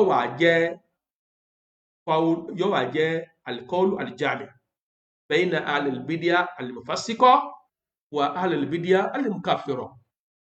Torí pé tó bá lọ bá alìlbídíà mùfásíkọ̀ tó ní kó wíọ̀ sínú ìsìláàmù, òun gan fún ara rẹ̀ ọ̀rọ̀ òye. So ẹni tí a mú ọ lọ bá ó ní ọ̀gá rẹ̀ nínú bídíà tí òun jẹ́ alùlìbídíà alìmùkàfírọ̀. Agásí pé tàbá wulẹ̀ wá sọ pé òkè o aburú àti àkóbá ńlá ó wà níbi kí abọ̀rìṣà àti kìrìsìtẹ́nì lọ gba ìsìláàmù nípasẹ̀ àwọn oníbídíà, àlàyé láti wá ṣe kíni láti wá yanjú ẹ̀. Torí pé àkọlé àkọ́kọ́ tí mo kọ́kọ́ lò yẹn ó ti ga ju ìdájọ́ tó wà lórí alùlìbídíà àlìmùfásíkọ̀, ó ti ga jù lọ. Torí pé alùlìbídíà àlìmùfásíkọ̀ àwọn yẹn sì ṣẹ́pẹ́rẹ́, wọ́n ṣẹ́pẹ́rẹ́ débi pé tí wọ́n bá ṣe mistake jẹ́ ìmáàmù, tá a bá rí ìmáàmù mìíràn, tá a rí mọ́ṣáláṣí mìíràn, a sì lè manage irú òun. Unlike alùlìbídíà àlìmùkáfírọ̀, wọn ò ṣe manage. níwọ̀n ìgbà tí bídíà sì ti pín sí méjì, àlàyé àti àpẹẹrẹ ló máa kù wá kù. Ìwọ̀nyí sì ti wáyé nínú episode 1. Ẹ̀yin ẹ wo àwọn fídíò tí mo fi illustrate alùlì bídíà àlìmùkáfírọ̀. Ta ló fẹ́ pe èyíkéyìí fídíò yẹn ní alùlì bídíà àlìmùfásíkọ̀? Àfẹn tí ó bá mọ ohun tí ń pè ní kúfúrù yàtọ̀ sí fusuk or fisk. Wàyí o, tòun ti bí bídíà ṣe wá pín sí méjì yìí, ẹ̀yin àáfàá tẹ́ ń pera yín ní àáfàá súnà, tẹ́ wá ń kọ hà sí àkọlé ọ̀rọ̀ mi nígbà tí mo sọ pé ẹ máa tún ìsìláàmù gbà ní ọ̀tun. Bíyàn bá lọ gba islam lọ́wọ́ oníbídíà, ẹ wá jẹ́ n bi yín léèrè nísìn. A ti mọ̀ pé alùbídíà pín sí méjì, alùbídíà mùfásíkọ̀, alùbídíà mùkáfírọ̀. A ti mọ̀ pé wọ́n pín sí méjì. Tọ́, èwo nínú àwọn méjèèjì ló yẹ kí abọ̀rìṣà tàbí kìrìsìtẹ́nì ṣe lọ gba islam? Mo fẹ́ kẹ́ ẹ dáhùn. Is it recommended for abọ̀rìṣà and Christian to accept Islam through either alùbídíà mùfásíkọ̀ tàbí alùbídíà mùkáfírọ̀? Èsì kò sí o. A gbọ́dọ̀ recommend ẹ̀ fún anybody tó fẹ́ embrace Islam wípé kó lọ gba Islam through alùlìbídíà, be it alùlìbídíà àlìmùfàsíkọ̀ or alùlìbídíà àlìmùkàfírọ̀.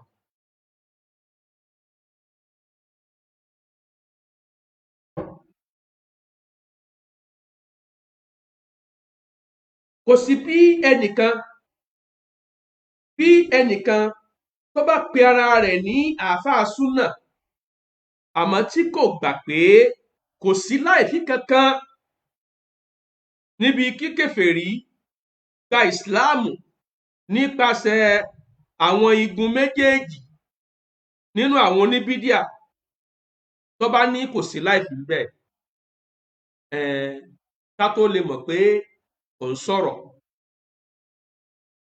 ìwọ àtẹlẹ́hà rẹ àtàwọn ọmọ rẹ ẹ lọ darapọ̀ mọ́ àwọn oníbídíà yẹn.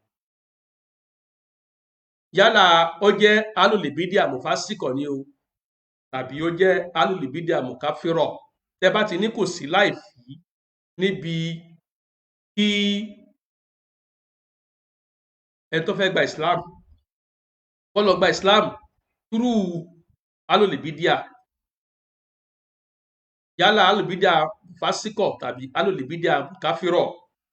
Tọ́, kí wá ló ń dúró ṣe? Ìwọ àti àwọn ẹlẹ́hà rẹ àtàwọn ọmọ rẹ ẹ lọ join àwọn alùbídíà mùfásíkọ̀. Tí ó bá ti sí láìfí kankan níbi kí ẹni tó ṣẹ̀ fẹ́ gba Islam kó gba Islam túrú wọn, go and join them. Ìgbà yẹn látọ̀ mọ̀ pé yes, omi ni ẹ̀.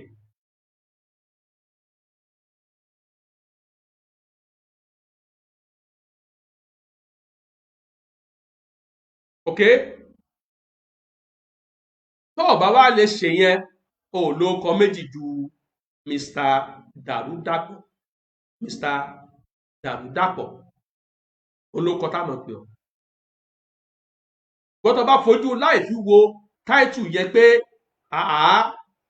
sọ̀rọ̀ wọn wá le tó báyìí ni, ẹ má gba Islam lọ́wọ́ alùlìbídíà sọ wá le tó báyìí ni, àmọ́ tó o lè darapọ̀ máwọn alùlìbídíà, tó o lè mú ìyàwó ẹ lọ sí ìjókòó wọn, tó o lè kó àwọn ọmọ ẹ lọ sílé kéwu wọn, alábòsí ni ẹ́, dàrúdàpọ̀ ni ẹ́.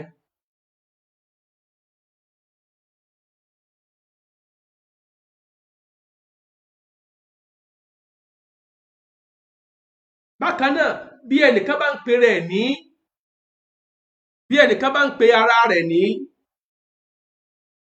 àáfàá súnà àmọ́ tí ó gbà pé ní orílẹ̀-èdè Nàìjíríà igun kan wà nínú àwọn onísúfí tí kìí ṣe ara àwọn alùlìbídíà àlìmùkàfírọ̀.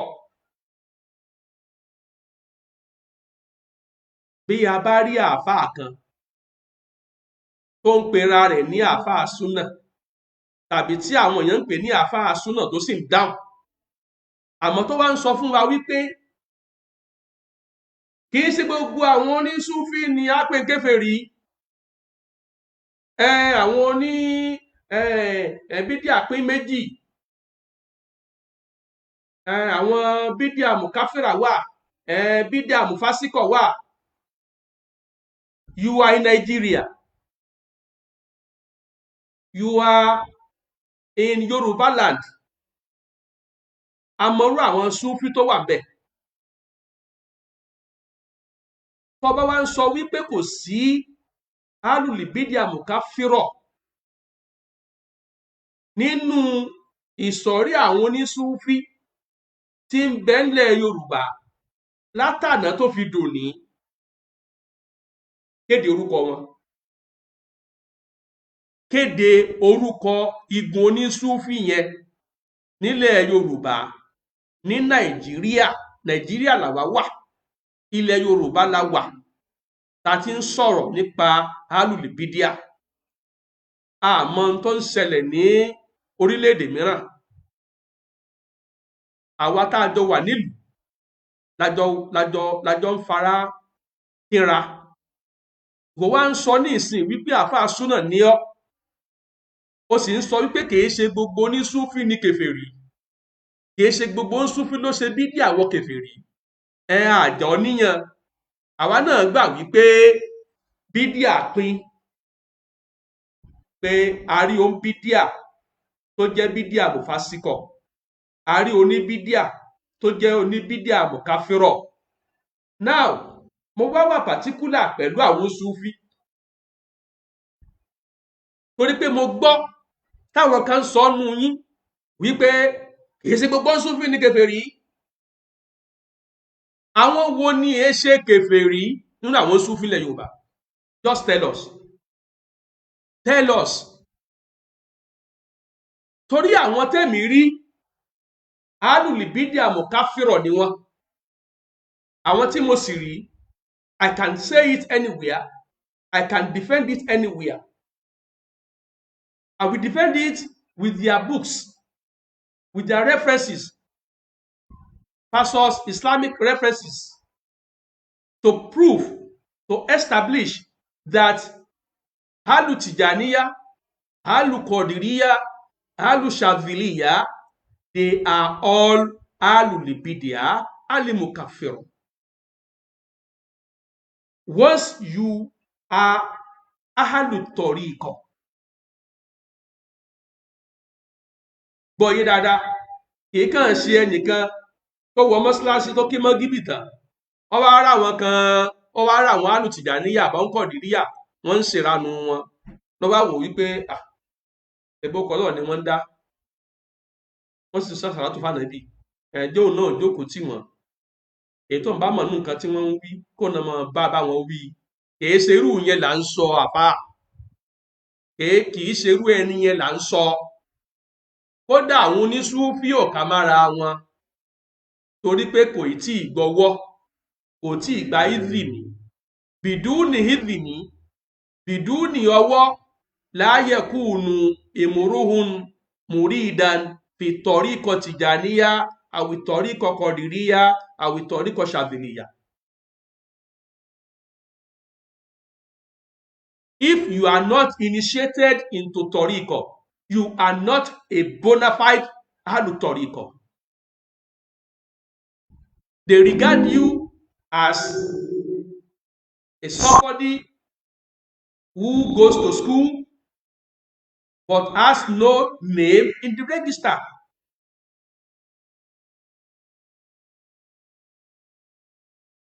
nígbà tẹ́yìn tí wá mọ̀ ju èmi lọ wa fawqa kulli dhi ilmin alim, onímọ̀ jura wọn lọ.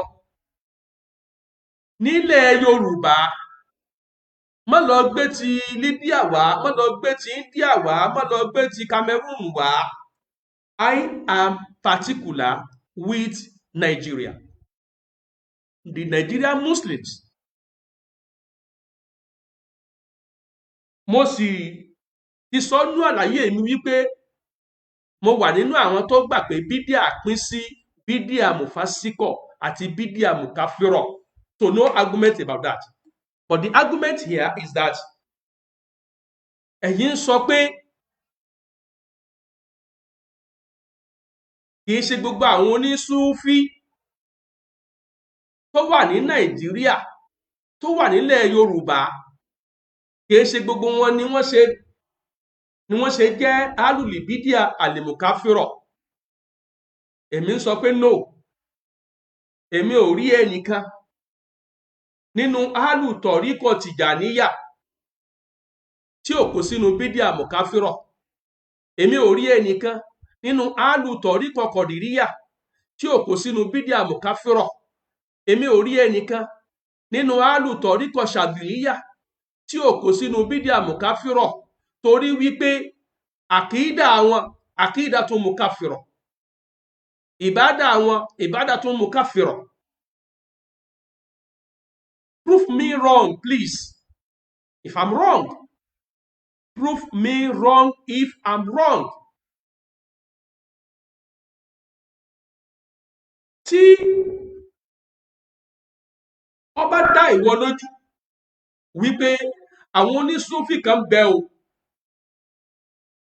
tí wọ́n gbádùn nílẹ̀ Yorùbá, ká gbé láti ìlú Ìlọrin wá sí Ọ̀yọ́, wá sí Ògùn, lọ sí Èkó, lọ sí Àkúrẹ́, Èkìtì, Oǹdó, kárí ilẹ̀ Yorùbá.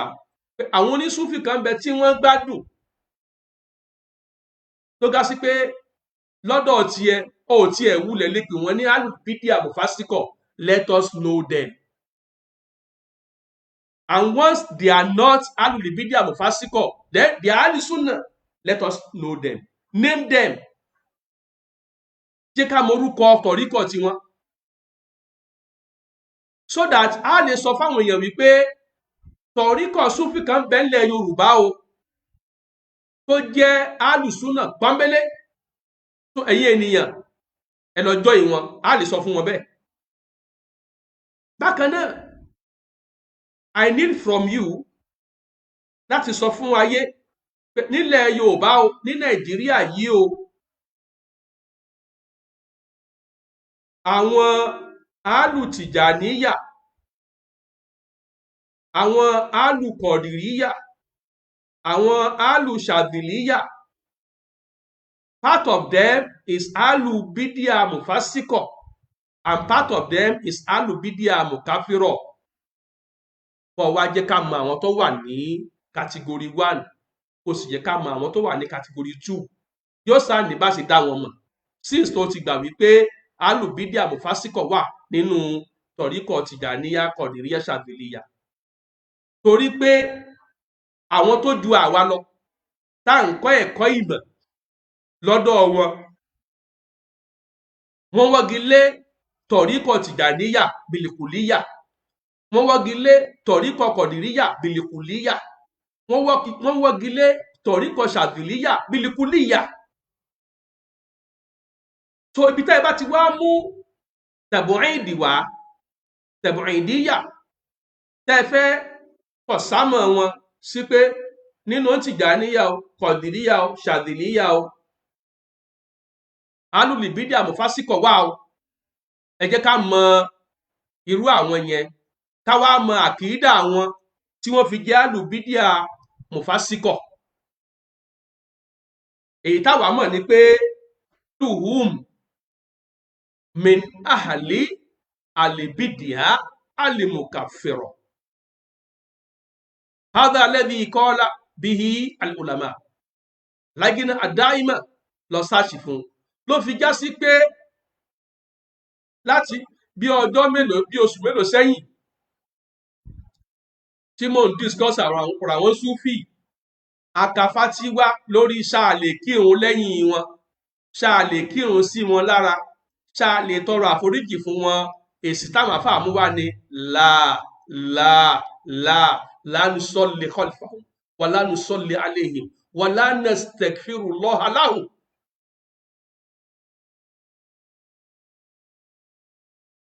Fátíwá àwọn àfáà súnà tẹ̀yìn ń tẹ̀lé lágbàáyé tó sọ ìdàkejì tẹ́mi ò rí, let me see it. Mi ò lè sọ ohun tí mi ò rí, ohun tí mo rí ni màá sọ, ohun tí mo rí òun ni màá sọ.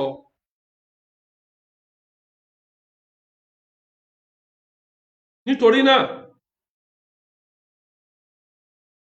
èmi ò fi ìgbà kankan sọ pé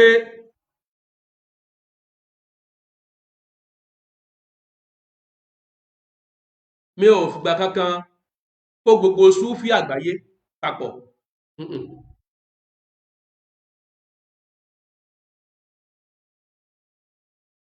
Súfì tó wà Nàìjíríà nílẹ̀ Yorùbá, tá a bá fẹ́ sọ nípa àwọn Súfì mìíràn, ṣé Súfì tí ò sí ń lu wa láàmú sọ nípa rẹ̀ ni? A fẹ́ sọ fáwọn èèyàn pé ọtí àràmù ni, àwa ọtí Nàìjíríà bíà double three àti bẹ́ẹ̀ bẹ́ẹ̀ lọ, àwa dákọ̀ yẹn. Àwa ń dákọ̀ ọtí táwọn èèyàn ò mọ̀ tí ń bẹ l'Amẹ́ríkà, tí bá ṣe mọ́ ṣe dáwà nù. Ọtí táwọn èèyàn ò mọ̀ tí ń bẹ l'Amẹ́ríkà, àwa fi ọtí táwọn èèyàn mọ̀ tí wọ́n ń rà, tí wọ́n ń tà, tí wọ́n ń mu ní Nàìjíríà, àwa dákẹ́ ẹnu lórí ẹ̀, àdákọ̀ àwọn ọtí yìí. Irú wáàsí wo lápè yìí tí yóò sì ṣèso ore táwọn èèyàn sì lè mọ̀ pé ọtí ti Nàìjíríà o, ara ọtí haramu náà ni.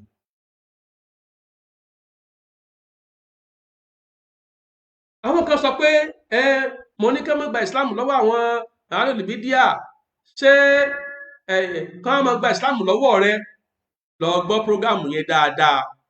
Ohun tí mo sọ ń bẹ̀ ni wípé ìgbàkígbà tí kèfèrí kan, yálà ọ̀ṣẹbọ ni o, yálà kìrìsìtẹ́nì ni o, tó fẹ́ gba ìsìláàmù, kó béèrè fún mọ́sálásí Ahlus-Sunnah. La etí gbà mo ń sọ̀rọ̀ ni. Ṣé mo ní kán máa kó wọn bọ̀ wá bá mi ni? Mo ní kẹ́ni tó bá fẹ́ gba ìsìláàmù ní èyíkéyìí ìlú, ìbáà jẹ́ ìlú Ìlọrin, ìbáà jẹ́ ìlú Ìbàdàn, kó béèrè fún mọ́sálásí àwọn Ahlus-Sunnah. That is what I say. Mi ò sì fìgbà kankan kílèmù rí láyé wípé èmi ni mo mọ̀ jù lọ. Mo ní mo wà láàrin Ahlus-Sunnah ni mo máa ń sọ pé mo jí ọ̀kan nínú Ahlus-Sunnah. Mi ò ever kílèmù wípé èmi àbúrò yìí mọ́ o, èmi nìkan ni mo mọ̀ jù.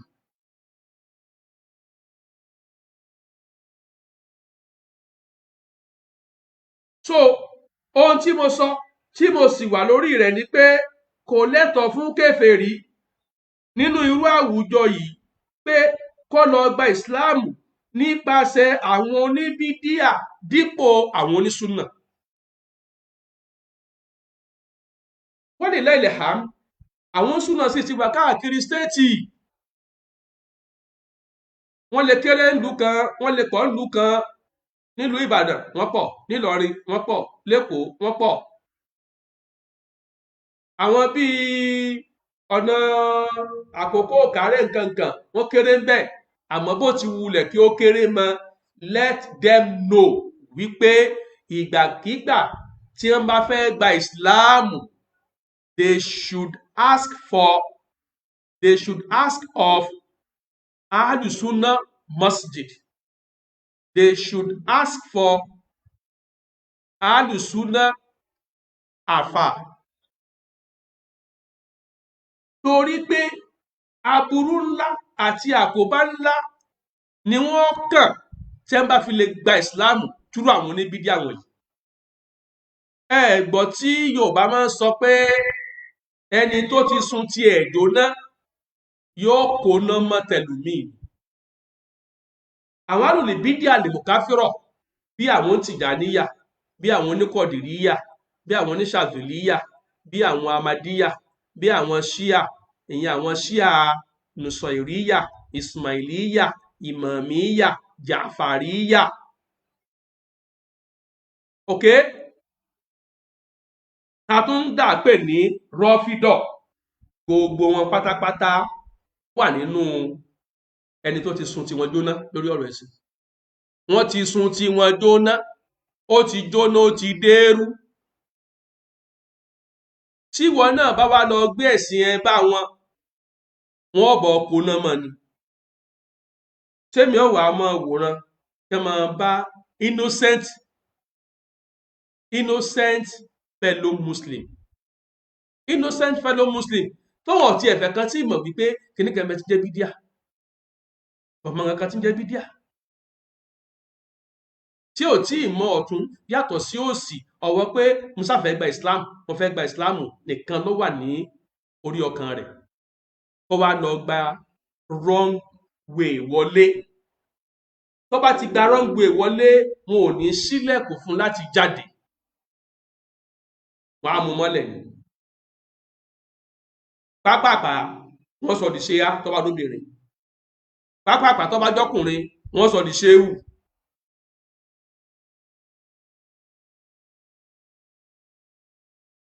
Àwọn ṣe báwọn lẹ̀ ń wò yìí, ṣe báwọn píkṣọ̀ lẹ̀ ń wò yìí, àwọn alùbídíà mùkáfírọ̀ rèé. Ẹwẹ́ lè bó ṣe dàbí kí ló wà lẹ́kọ̀ọ́ náà, ẹ̀yọ̀ tí wọ́n máa ń gbé lẹ́kọ̀ọ́. Onísúfì ni, ó ti wá sí Ìbàdàn rí tí mo pàdé ẹ̀. Ẹnìkan ní ń forí balẹ̀ fún àwọn fọ́tò ṣéwù yìí.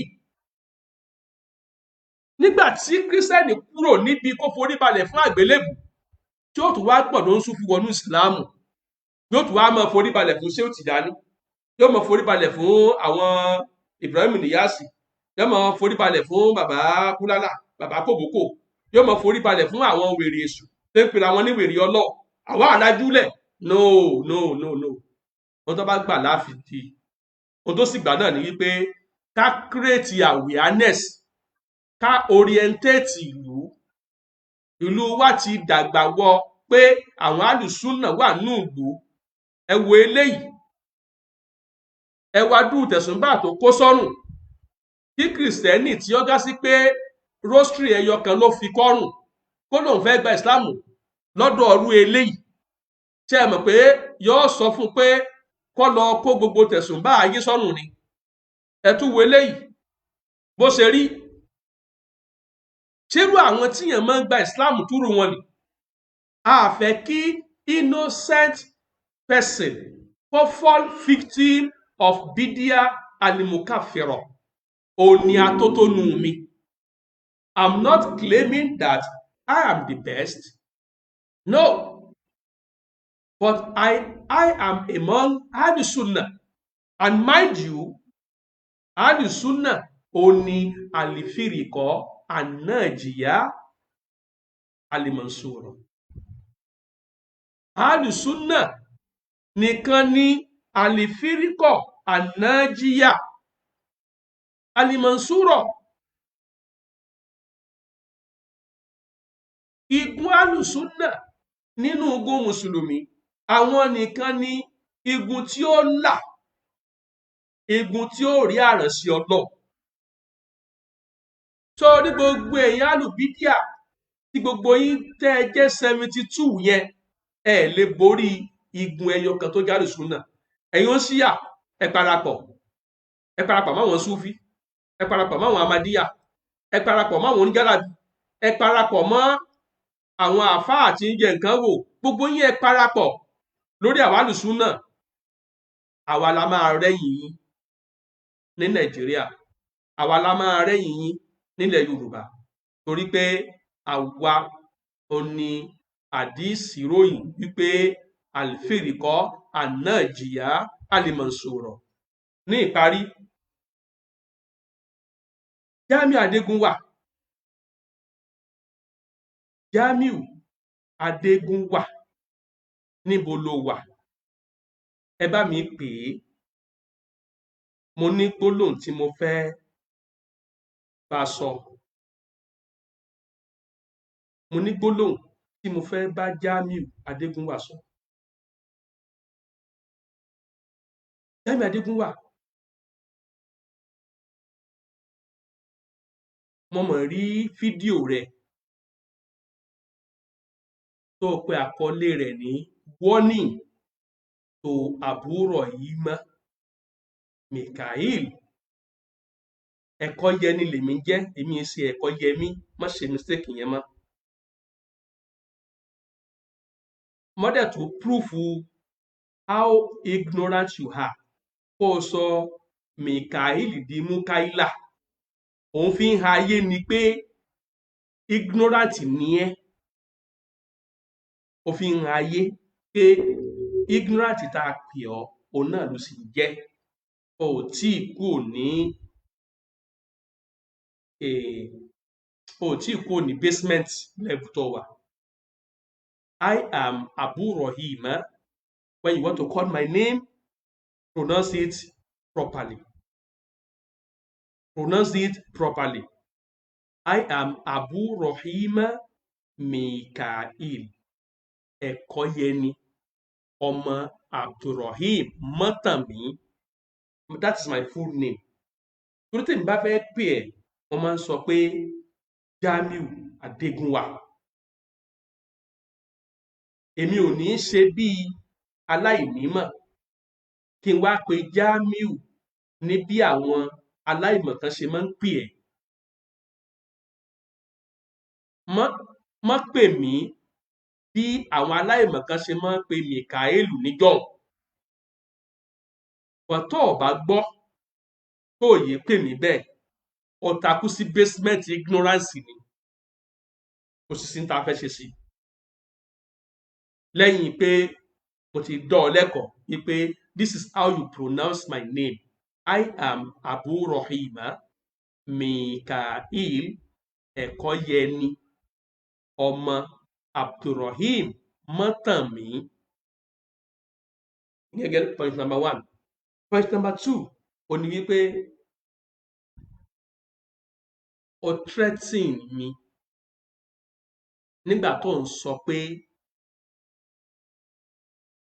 tí mi ò bá jáwọ́ nínú ọ̀rọ̀ rẹ̀,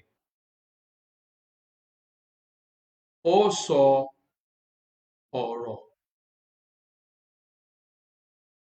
lórí one sister Aisha. One sister Aisha. Pé tí mi ò bá jáwọ́ lórí ọ̀rọ̀ rẹ̀, wàá sọ̀rọ̀ lórí one sister Aisha. Very good. Very good. I really appreciate that threat. But it is not a threat to me. Torí pé ẹni tí ò bá ṣe nǹkan burúkú sínú àgbàlá kò ní máa fi gbogbo ìgbà lọ máa yẹ àgbàlá wò. Okay? Go ahead, because the next episode lórí program yìí nírọ̀lẹ́, ìwọ ni mo fẹ́ discuss rẹ̀. Ìwọ tó mọ̀ pé ìwọ ló kọ́kọ́ bẹ̀rẹ̀ sí sọ̀rọ̀ mi. Ìwọ ni mo fẹ́ bẹ̀rẹ̀ sí ní sọ̀rọ̀ rẹ̀. Bí ọ̀rọ̀ ẹ ṣe jẹyọ nínú mòdú yìí, nínú episode 1, okay? Tó wá fò bọ́ta, tó wá ń sọ pé tí mo bá continue, tí mo bá jáwọ́ níbi ọ̀rọ̀ rẹ, ó sọ ọ̀rọ̀ náà lórí tó ní ṣe pẹ̀lú one sister Aisha. Jamiu, please go ahead. But mo fẹ́ fún ọ ní guideline. Mo fẹ́ fún ọ ní kíni? Guideline. Sọ ọ̀rọ̀ Aisha sọ, but mo fẹ́ fún ọ ní guideline. Number 1, tó o bá fi lè sọ̀rọ̀ nípa that sister Aisha, tó o bá sọ wrongly láti lè tarnish personality mi, láti lè tarnish integrity mi, ready for mùláhánà, múra lẹ̀ fún mùláhánà. Tó bá fi lè sọ nǹkan kankan tó yàtọ̀ sí ohun tó ṣẹlẹ̀ láàrin èmi àti sista Aisha, tó bá fi lè sọ anything tó yàtọ̀ sí ohun tó ṣẹlẹ̀ láàrin èmi àti that sista Aisha, be ready for mubahala mulahana. That is number one. Number two ó ní pé mi ò lè sọ pé sista Aisha ló ní kó lu ọ̀rọ̀ ọ̀hún láti fi dojú ìjà kọ mí. Mi ò fẹ́ àlẹ́jì ẹni ẹlẹ́ni. Ṣùgbọ́n ibikíbi tí sista Aisha bá wà lónìí, kọ́lọ́njọ́ wà nípò alààyè, torí pé mi ò mọ whereabout sista Aisha ti lé lọ́dún 5. Mi ò mọ whereabout ẹ̀, ó ti lé ní ọdún 5. Ok, kí sista Aisha múra sílẹ̀ wípé Jamiu gbọ́dọ̀ pe òun wá sórí prógrámù, torí pé Jamiu sí níbẹ̀ lọ́jọ́ náà lọ́hùn. Wọ́n fún ní information ni. Ọ̀rọ̀ òkèrè tí ò bá sì lékan a máa díkan. So in as much tí sista Aisha bá sì ń bẹ láyé, tí ń bẹ láàyè, call her tó bá fẹ́ sọ̀rọ̀ rẹ̀, pè wá sórí ètò rẹ̀, kí sista Aisha kó fẹnu ara rẹ̀ sọ fáyé tí ó bá já sí wípé mo dá ọ̀ràn kan sí i, tàbí mo dá ọ̀ràn kan lára rẹ̀ táyé ò gbọdọ̀ gbọ́, tó métí pinyìnkì. Ó di guideline kejì. Ìyẹn ni pé o ò lè dárọ̀ sista Aisha sọ, o ò sí ń bẹ̀. Sista Aisha ṣe kí ni?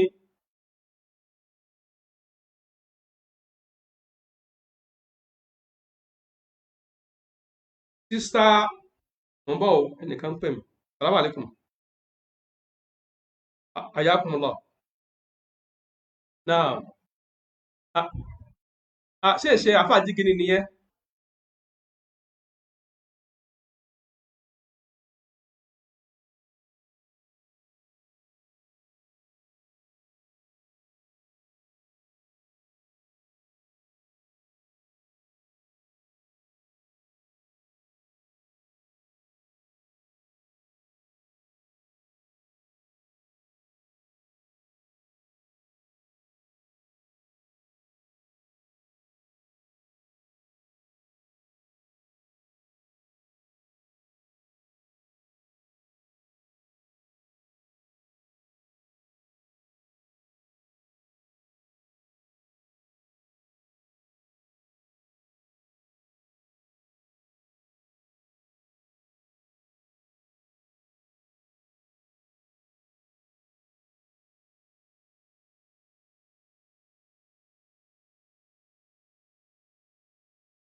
o mi mọ̀ pé mo ti kíní ṣá kókó tí mo sásọ ni wípé guideline tó tẹ̀lé rèé o múra mùláánà sílẹ̀ tó o bá fi lè sọ nǹkan tí ó contrary sí n tó ṣẹlẹ̀ kó o sì pe Aisha ọlọ́rọ̀ wá sórí program èmi náà ó pe ẹni tó jẹ́ ọkọ àná màá wá sórí program but fíà mi ni wípé má kó bá Aisha ní ọkọ rẹ̀ tó wà lónìí o má kó bá o má kó bá o má kó bá o àmọ̀ràn tí màá fún ẹ nìyẹn so máa mú omi tútù lẹ̀ tó fi dìrọ̀lẹ́ ìwọ ni màá fi ṣe episode 3 lórí àkọlé tí a pè ní aburú àti àkóbá ńlá wà níbi kí abọ̀rìṣà àti Kristiẹni lọ gba ìsìláàmù nípasẹ̀ àwọn oníbídíà. Wassalamu alaikum warahmatullahi wabarakatuh. الحمد لله الذي تواضع كل شيء لعظمته. الحمد لله الذي استسلم كل شيء لقدرته. الحمد لله الذي ذل كل شيء لعزته.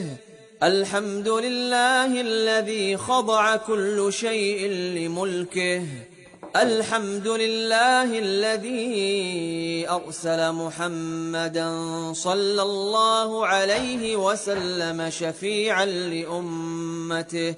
الحمد لله ثم الحمد لله. الحمد لله الذي تواضع كل شيء لعظمته. الحمد لله الذي استسلم كل شيء لقدرته. الحمد لله الذي ذل كل شيء لعزته. الحمد لله الذي خضع كل شيء لملكه.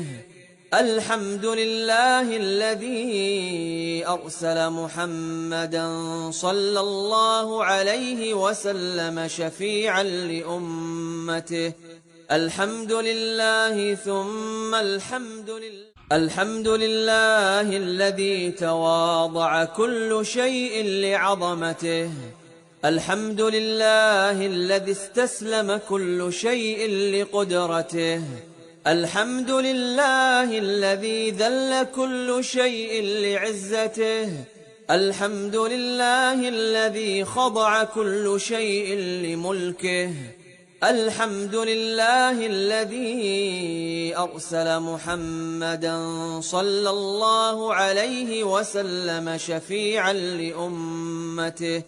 الحمد لله ثم الحمد لله. الحمد لله الذي تواضع كل شيء لعظمته.